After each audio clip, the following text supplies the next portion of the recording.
Johns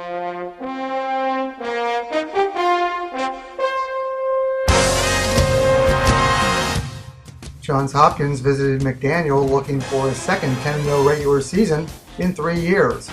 Robbie Mady capped off an opening drive with this 1-yard touchdown run to give Hopkins an early 7-0 lead.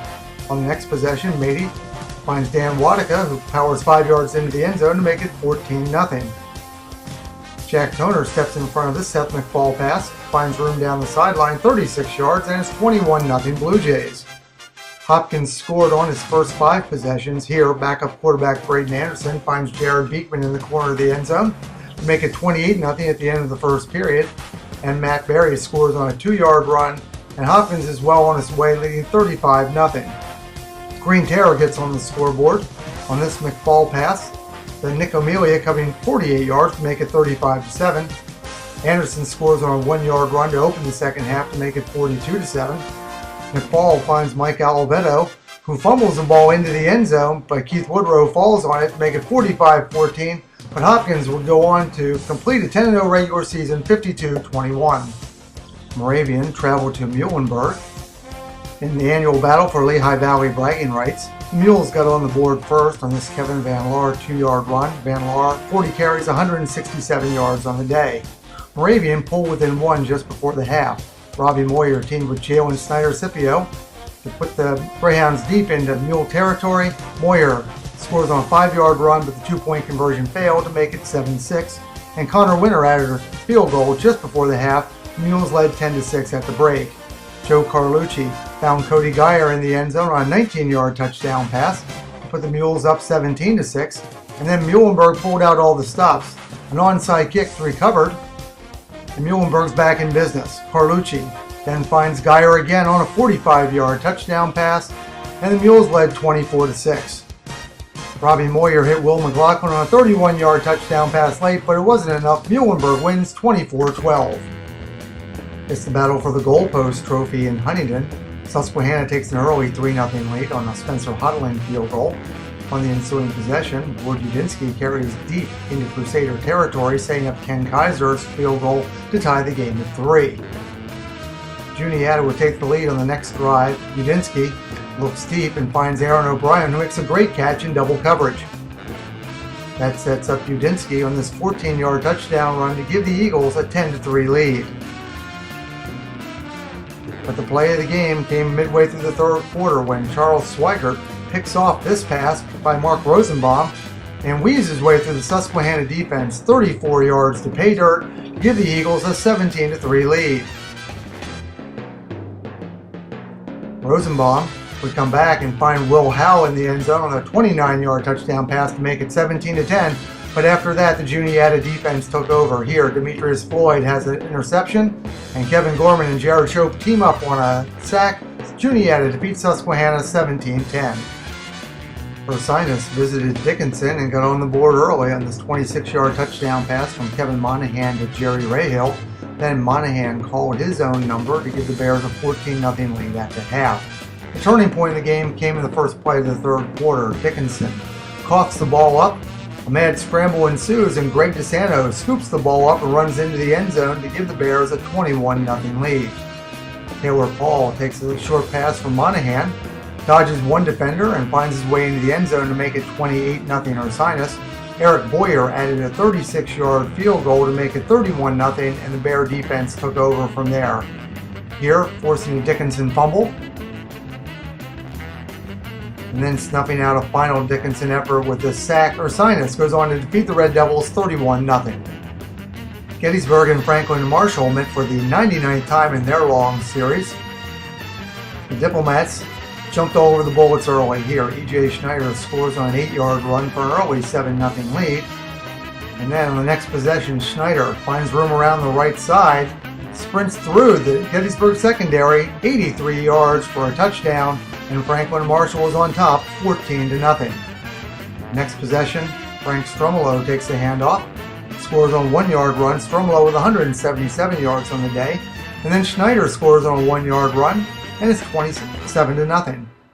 Gettysburg comes back. Zach Miller scores on this 6-yard run to make it 27-6.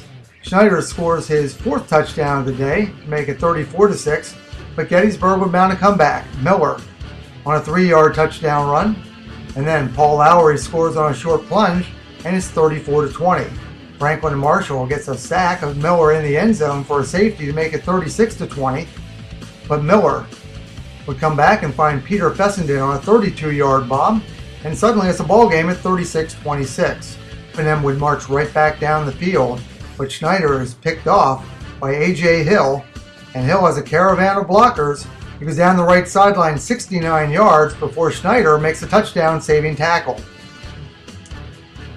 On the next possession, Ryan Velasco forces a fumble. John Stark comes up with a recovery, and that's it. Franklin Marshall defeats Gettysburg 36-26.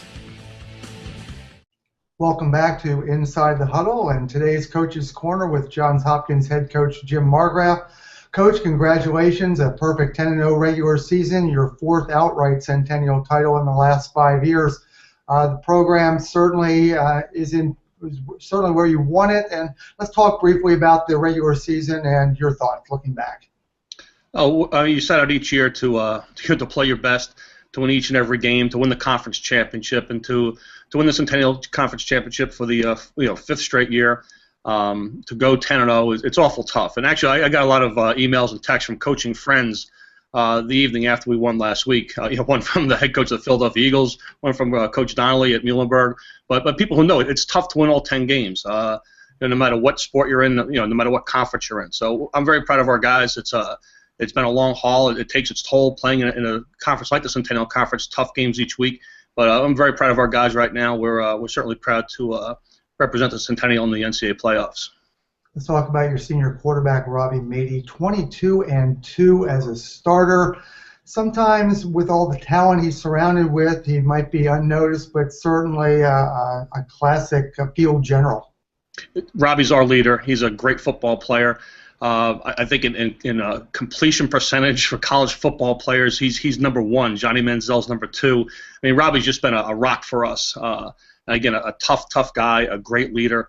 And, he does have some talent around him. There's a few times this year we really asked him to step up. I think it showed in the all-conference stuff, but Juniata had a great defensive front this year. We knew running the football would be difficult, and we just knew we'd have to mix things up. We came out throwing, and he was spectacular that day. So Robbie's really come through when he's had to in big games, and he's our leader. He gets to play in front of an offensive line and had 3 members named first team all-conference. Talk about the offensive line, please. It's as good of a line as I coached here. We've had some good lines and players over the years. Our 2 tackles, Armand Jennifer and Vincenzo Bonadio, are as good as I've ever coached. The rest of the guys up front are all terrific. And I think when you look at the Centennial Conference, you see great skill all over. Each team's got, I think what made us different the last couple of years is we've been very, very good up front on the offensive line and the defensive line. But these guys are excellent pass blockers. They're good run blockers. They're great kids, too. I mean, when you look at who we have, the type of students they are, and the type of players they are, I'm really proud to have that group with us. The explosive offense has kind of turned eyes away from a very solid defense led by senior linebacker John Arena, defensive back Ryan Rice. Talk about those 2 first-team all-conference players. Again, both terrific players. Ryan's been our best defensive back since he got here as a freshman, and he just continues to get better. He's very versatile. We'll play him both at corner and safety, depending what our needs are for that game. And John Arena is just, he's everyone's All-America. He's a perfect 4.0 GPA in neuroscience here. He scored a near-perfect score in the MCATs, the medical school exams, and he's just a terrific football player. So when you have leaders like that, you usually have a pretty good foundation. I said this many times, when your best players are your hardest workers, you got a pretty good team, and that's what we have right now. Hopkins heads into the NCAA playoffs, taking on Wesley in the first round. Noontime kickoff at Homewood on Saturday. You've played the Wolverines back in the 2009 NCAA quarterfinals, so there's a little bit of history there. Can you draw a little bit from that game 4 years ago, or is that too much time that's elapsed? They're a different team for sure, but great programs have a way of sustaining themselves, and they certainly have some terrific football players. Mike Drass has done a great job over the years, so there are a lot of things that look very similar. Mostly that they're very good, they play hard, and we expect a great game. So we're excited. They've been running around with the superpowers in Division III for a while now. They've lost a tough game at Mary Hardin Baylor, and one other during the season. But other than that, they look like every great Wesley team that you've seen in the last 4 or 5 years. What kind of things do you think you'll need to do to advance to the second round? It's cliche, but we need to protect the football certainly, and see if we can move it. And again, try to limit their big plays. They're going to get a few. They've got some really talented guys and some folks that can really run around.